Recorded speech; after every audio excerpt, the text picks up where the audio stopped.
Hello everybody, this is Alex playing Baldur's Gate Enhanced Edition on the PlayStation 5. So, let's see. For as long as you can remember, your view of the world has been limited to the heavily fortified walls of Candlekeep. Your foster father, Gorion, has done everything in his power to protect you and keep you out of harm's way. All of that is about to change. Forced to leave your home under mysterious circumstances, you find yourself drawn into a conflict that has the Sword Coast on the brink of war. An iron shortage of unknown origin threatens to plunge the city of Baldur's Gate into conflict with Am. Meanwhile, there is something else at work, far more sinister than you can even begin to imagine. Alright, I'm going to go ahead and start a new game. We're going to... He who fights with monsters should look to it that he himself does not become a monster. When you gaze long enough to the abyss stares back at you. Something like that.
Well, that was a rather grim opening.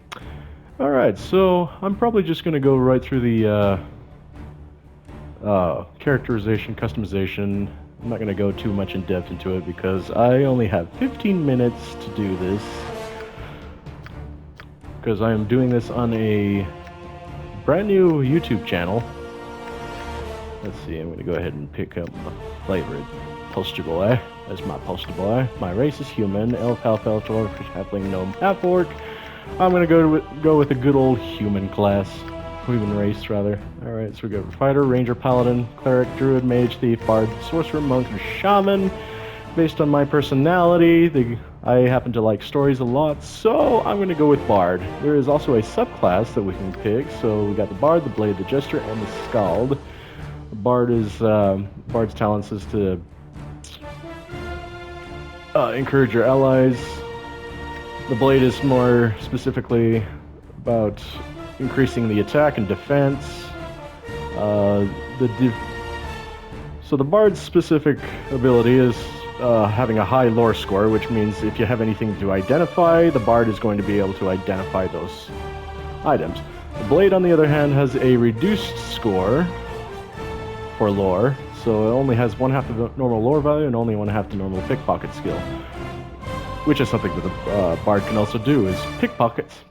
So the bard, and then we have the jester, whose skills is not to encourage his allies, but actually to penalize enemies, make their attacks less effective. We have the skald, who is the Nordic version of the bard. His songs are inspiring sagas of battles and valor. So specifically, or the disadvantages with that one would be he only has 1/4 of the normal pickpocket score. Not something I'm terribly too upset about, since pickpockets is not something I usually employ. However, I'm just going to go with the jester. I think it's kind of, I think it'd be funny to penalize the enemy. Alright, my alignment is going to be neutral good. This is kind of how I am in real life. I prefer to do the right thing, although I don't adhere to the rules. I prefer results over method. Alright, that's for my abilities. Let's see, we can go ahead and re-roll for a few, see if we can get a higher score on this. I think 88 might be the highest you can get on this, but I don't know that for certain. 81, that's a good one. 75, 83, I'm going to go with that one, that one's good. Alright, so strength, dexterity, constitution, intelligence, wisdom, and charisma. I think I'm going to keep the intelligence because bards can actually use spells and such. And at least for mages. Mages use intelligence to cast spells. Sorcerers, on the other hand, use charisma to cast spells. So that's kind of the difference between the two. There's a few other differences between the two, but I'm not going to go too much in depth into that, seeing as I have already made my choice. Alright, so strength is probably going to... Let's see, charisma. Is that 15? Intelligence is 15. Wisdom, I probably don't need my wisdom that much. So I'm going to put it into charisma. Maybe max it out. I don't know. Constitution, I like my constitution. I think I'll keep my dexterity as it is. Strength. What do I want in strength? I don't know. Should I max out my charisma? I think I'll max out my charisma. It's just... That's the prerequisite for bards and sorcerers. And as a bard, I'm going to go with that. Alright, skills... Right, I think I'm actually going to put a skill into a long-range weapon, such as the longbow, which I believe is the...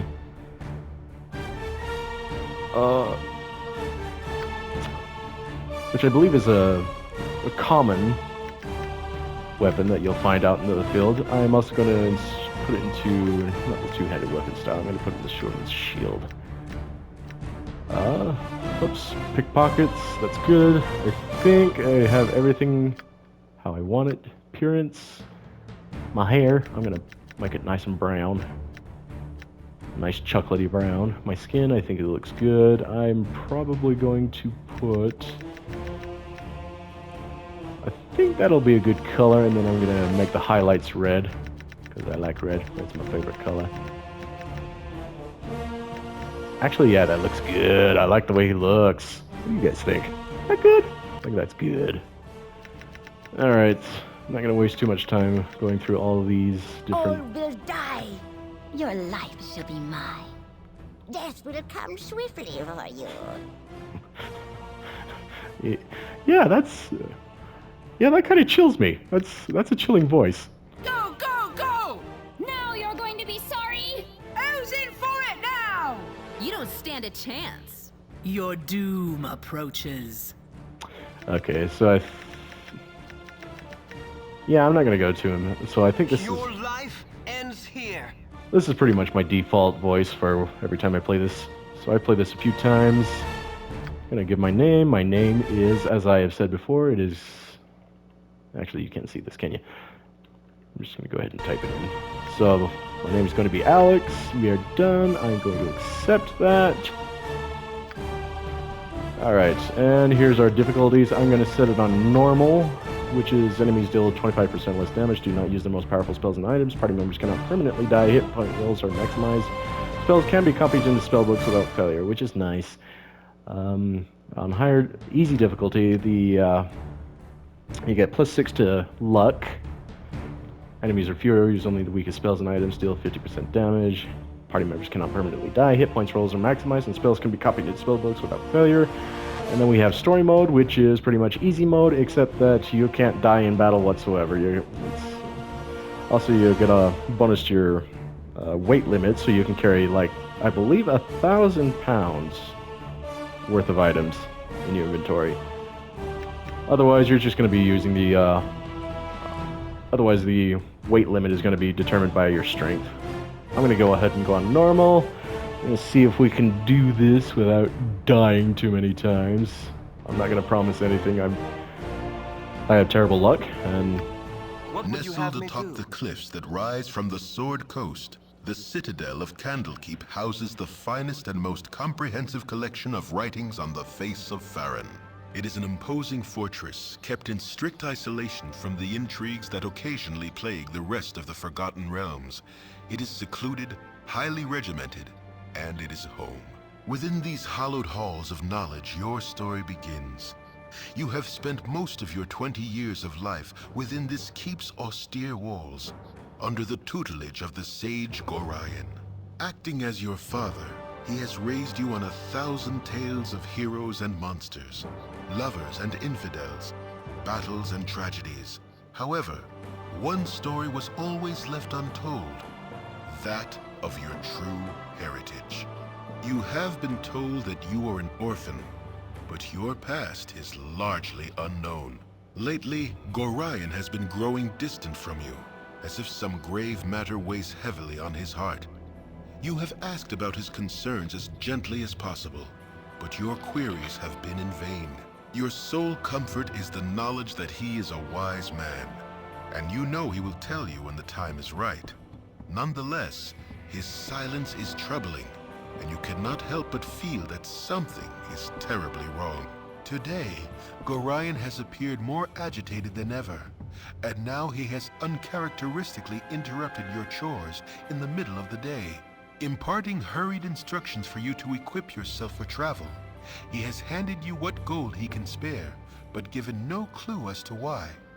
Nevertheless, you now stand before the Candlekeep Inn, ready to purchase what you need for an unplanned and unexpected journey.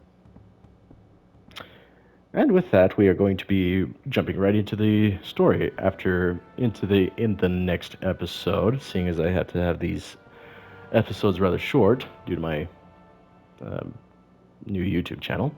So, with that, we'll see you in the next one.